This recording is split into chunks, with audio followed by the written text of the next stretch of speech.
गुंतलेले मनवेडे तुझ्या सवे पर्व दुसरे भाग 57. सुजयची जी जागा होती त्या ठिकाणी तो पोचायच्या आधीच त्याला कळलं होतं की पोलीस त्याच्या आधीच्या ठिकाणी पोचले होते. आता त्याच्याकडे वेळ खूप कमी होता. त्याने आपल्याकडे असणाऱ्या स्प्रेने स्मेल रिमूव्ह केला जेणेकरून त्याला इथे कोणी शोधत येऊ नये. कुत्र्यालाही त्याचा स्मेल येणार नाही ह्याची तो खबरदारी घेत होता. पण पुढे जाऊन त्याच्या लक्षात आलं की आपण असं करायला नको, म्हणून त्याने आपला स्मेल स्प्रेने रिमूव्ह न करता चालत राहिला. दुसऱ्या ठिकाणी पोहोचल्यावर त्याने आपल्या पायांचे ठसे स्मेल तसाच राहू दिला, खास पोलिसांची दिशाभूल करण्यासाठी. तिथून निघताना मात्र त्याने पूर्ण खबरदारी घेत आणि पायांचे ठसे न उमटवता वाट बदलली होती. एका उंच टेकडीवर आपलं बस्तान मांडलं होतं त्याने. तिथून आपल्याकडे असणाऱ्या दुर्बिणीने तो तिथला परिसर बघत होता. अगदी टेकडीवर जाईपर्यंत त्याने स्मेल रिमूव्ह केला होता आपला. म्हणूनच आता पोलिसांना सुजय कुठे गायब झाला हे कळत नव्हतं.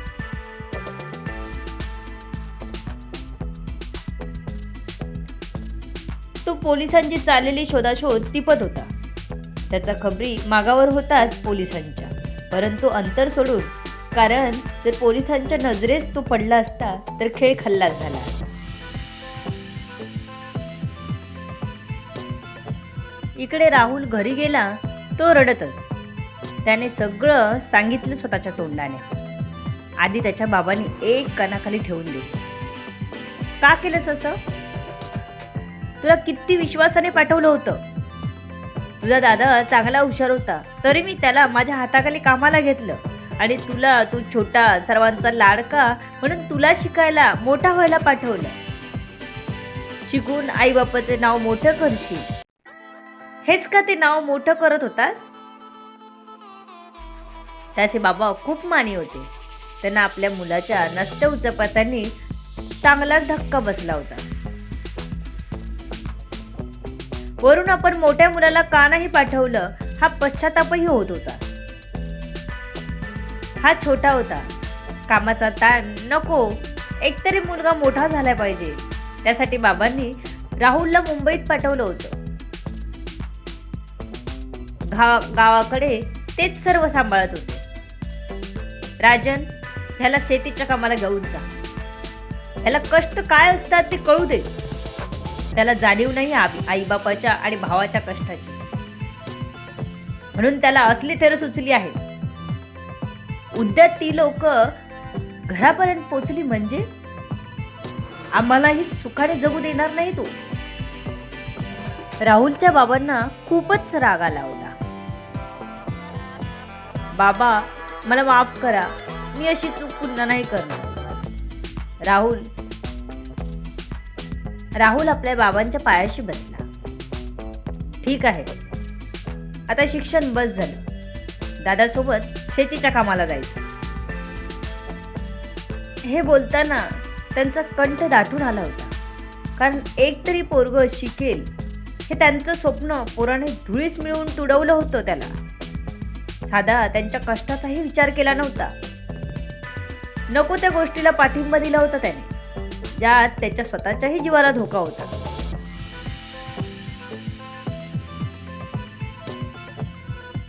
सुजयच्या माणसाला मारणारा तर एक गूढ होता. कोण होता हे तर कोणालाच कळलं नव्हतं. राहुलला घरी पोहोचेपर्यंत त्याने त्याची सुरक्षा दिली होती. सुजयने जसा त्या माणसाला कॉल केला त्याने उचलला. त्याने आपल्या सहकाऱ्यांना फोन आधीच नंबर ट्रेस करायला सांगितला होता. त्यामुळे आता सुजयचा ठाव ठिकाणा मिळणार होता. हॅलो. सुजय बोलताच त्याने स्पीकरवर फोन टाकला. सुजयचं लोकेशन लगेच ट्रेस झालं.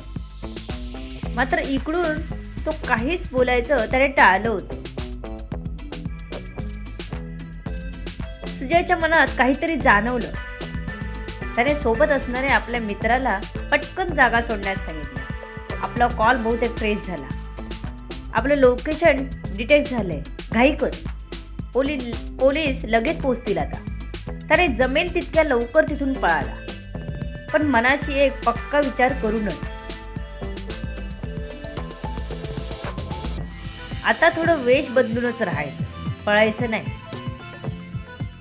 त्याने दुसऱ्या मित्राशी कॉन्टॅक्ट करत बाईकने दोघांनी तिथून विजेच्या वेगाने पळ काढला. पोलीस पोहोचले तोपर्यंत पुन्हा सुजय पळाला होता. म्हणजे तो जामच डोकेबाज निघाला होता. पण किती दिवस पळणार होता? एक ना एक दिवस तर मिळणारच ना. पोलीस स्टेशनला जाऊन त्याने समीरला सर्व सांगितलं आणि राहुल सुखरूप घरी पोहोचल्याचंही सांगितलं. समीरने त्याला त्याच्या कामगिरीबद्दल कौतुक केलं. सुजयला पकडलं तर नक्कीच त्याला बक्षीस आणि प्रमोशन दोन्ही मिळणार होतं. काय नाव होतं बरं या आपल्या तडफदार व्यक्तिमत्व असलेल्या, सर्वांसाठी गूढ असलेला, सुजयच्या माणसाला अगदी तडपून मारणारा होता तरी कोण? इन्स्पेक्टर देवेश इनामदार. होय, त्याला कामावर रुजू होताच ही केस दिली गेली होती. त्याची तीक्ष्ण नजर आणि माणसाला ओळखण्याची जन्मजात मिळालेली देणगी त्याला कोणत्याही माणसाला ओळखायला वेळ लावत नसे. वेदची केस आता देवेशच्याच अंडर होती आणि त्याला तो नक्कीच पुरेपूर न्याय देणार होता.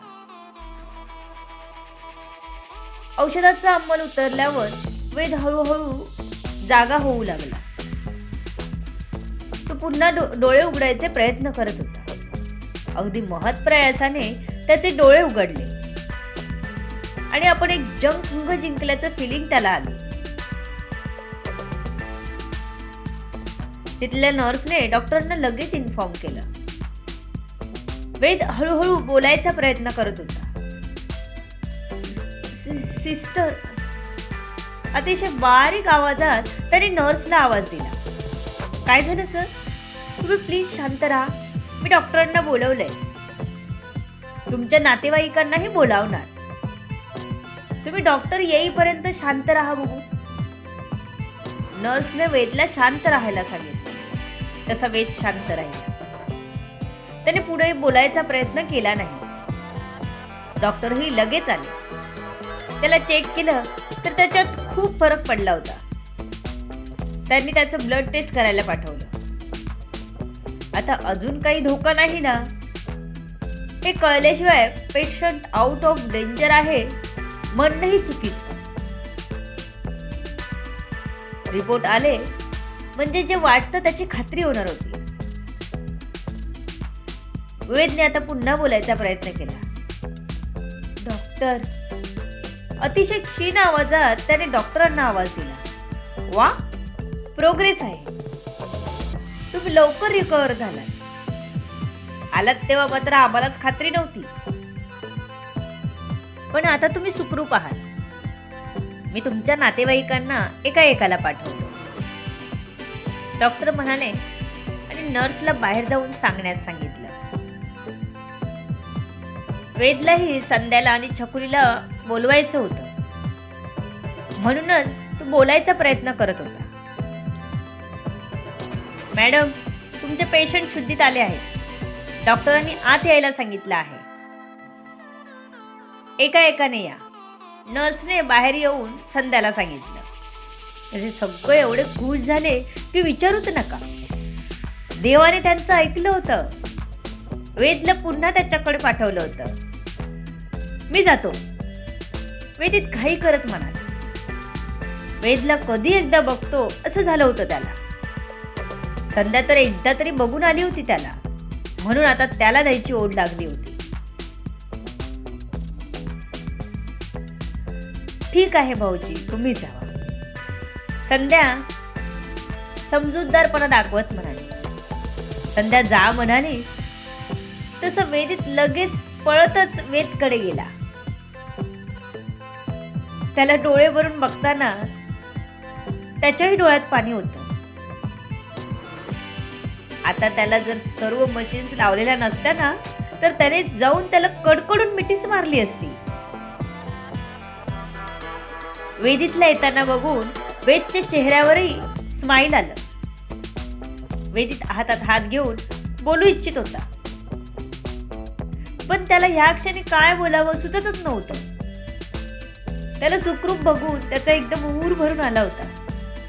त्याला असं लांब उभं बघून वेदने त्याला हाताने आपल्या जवळ बोलावलं. तसा वेदी त्याच्या जवळ जाऊन बसला. कसं वाटतंय तुला? त्याने अगदी हळू, त्याला त्रास होऊ नये या भावनेने वेदला विचारला. बरं वाटतंय, वेद हळू आवाजात म्हणाला. तू आमचा जीव घेतलास, किती टेन्शन दिलंस. कसं आम्ही एवढे सावरलो त्या देवालाच ठाऊक. त्याने आमची प्रार्थना ऐकली. डॉक्टरांनी तर होप सोडले होते तुझे बरे व्हायचे. वेदित म्हणाला. अजूनही डोळ्यात पाणीच वाहत होतं त्याच्या. असा कसा जाईन तू मला सोडून? वेद म्हणाला. नाहीच जाऊ देणार आम्ही तुला. वेदित वेदच्या हातावर पकड घट्ट करत म्हणाला. वेद आता त्याला एवढं भावूक झालेलं बघून शांत राहिला होता. सगळे कसे आहेत? बाबा कसे आहेत? वेदने आता विषय चेंज करत विचारला. त्याला आठवलं आपले डोळे बंद होताना संध्या आणि वेदांग दोघेही जमिनीवर होते, पण त्यांना काहीतरी झालं असावं असा विचार मनात असताना डोळ्यापुढे अंधार आला होता. बाबा बरे आहेत आता. त्यांनाही तुझ्यासोबत ऍडमिट केलं होतं. आज दुपारीच त्यांना डिस्चार्ज मिळाला. घरी घेऊन गेली साधना त्यांना. वेदितने त्यांना सांगितलं. ओ, काय वाटत होतं बाबांना? त्याला नेमकं काय त्यांना झालं होतं हे माहीत नव्हतं, म्हणूनच त्याने विचारलं. तेच नेहमीच बीपी हाय. वेदित म्हणाला. आता आहेत ना बरे? वेदने वेदितकडे पुन्हा कन्फर्म केलं. हो, आता आहेत व्यवस्थित. डॉक्टरने डिस्चार्ज दिला म्हणून, वेदितने सांगितलं. आता त्याला असं चांगलं बोलताना बघून त्याचा जीव शांत झाला होता. नाहीतर किती घाबरला होता तो. आपण आपल्या भावाला गमावलंच की काय असंही वाटून गेलं होतं त्याला. तेव्हा त्याने आपल्या मनाला दटावलं होतं आणि आज त्याच्या होप्सला, विश्वासाला यश आलं होतं. तो खूप खुश होता, खूप खुश होता. मी संध्या वहिनींना पाठवतो. वेदित असं म्हणाला. तसं वेदने मान हलवली. आपण दिलेली धमकी अजून वेदित पाळतोय बघून त्याला हसू आलं होतं. वहिनी म्हण असं सांगितलं होतं त्याने, आणि तो शब्द त्याने अजूनपर्यंत पाळला होता. वहिनी तू जा, तुझी वाट बघतोय तो वेडा. वेदित असं म्हणाला आणि संध्याला एकदम गहिवरूनच आलं. वेडाच होता की तो. तिच्यासाठी स्वतःच्या जीवाची पर्वा न करता त्याने तिच्या शेपटीची काळजी घेतली होती. संध्या हळूहळू पावलं टाकत आत गेली. त्याला असं डोळे तिच्यावरच स्थिर ठेवून बघताना बघून तिने लाजून इकडे तिकडे बघितलं. किती ती ओढ, अगदी डोळे बोलत होते.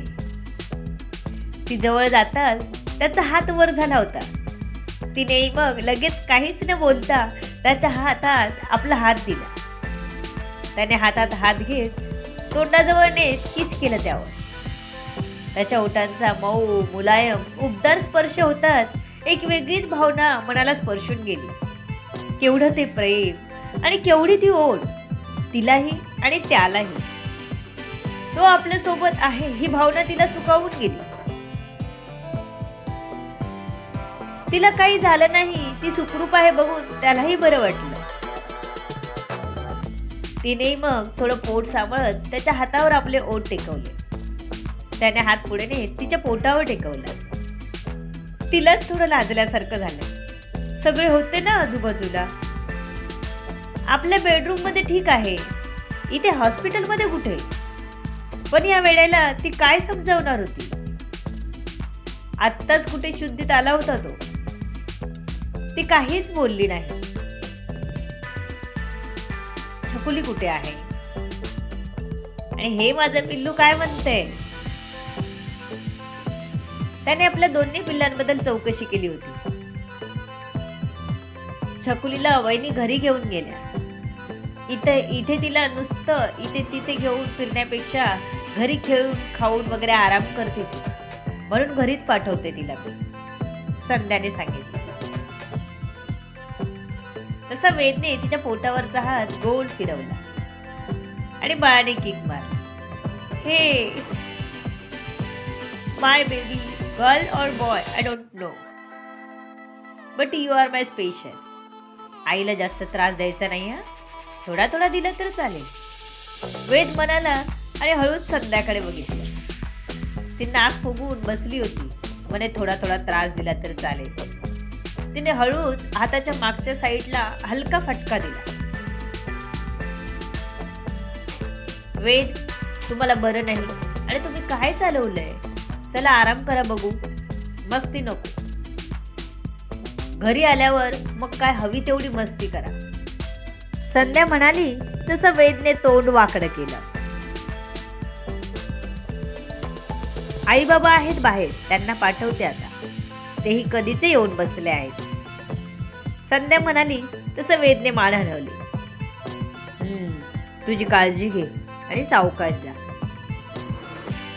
संध्या उठली आणि जायला वळली. तिला आईबाबांना आत पाठवायचं होतं.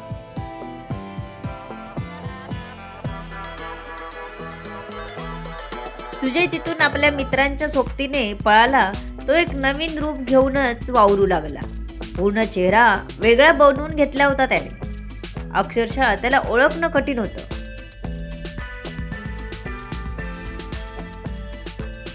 त्याच्या धाडसाला दाद द्यायला हवी होती. त्याला आता एकदा तरी संध्याला बघायचं होतं. तो त्याच अवतारात हॉस्पिटलमध्ये पोहोचला होता. सुजय काय करेल जेव्हा त्याला समजेल वेदला शुद्ध आली आहे? आणि वेद काय करेल? त्याला कळेल सुजय अजूनही पोलिसांना मिळालेला नाही, तर तो चक्क हॉस्पिटलमध्ये पोहोचला आहे. पाहूयात पुढच्या भागात. तोपर्यंत तुम्ही कमेंट करा आणि कथा कशी वाटते हे सांगत राहा. लेखिका शब्दवेदी उर्फ संतोषी राणे पातळे. धन्यवाद. वेगवेगळ्या कथा ऐकण्यासाठी चॅनलला सबस्क्राईब करा.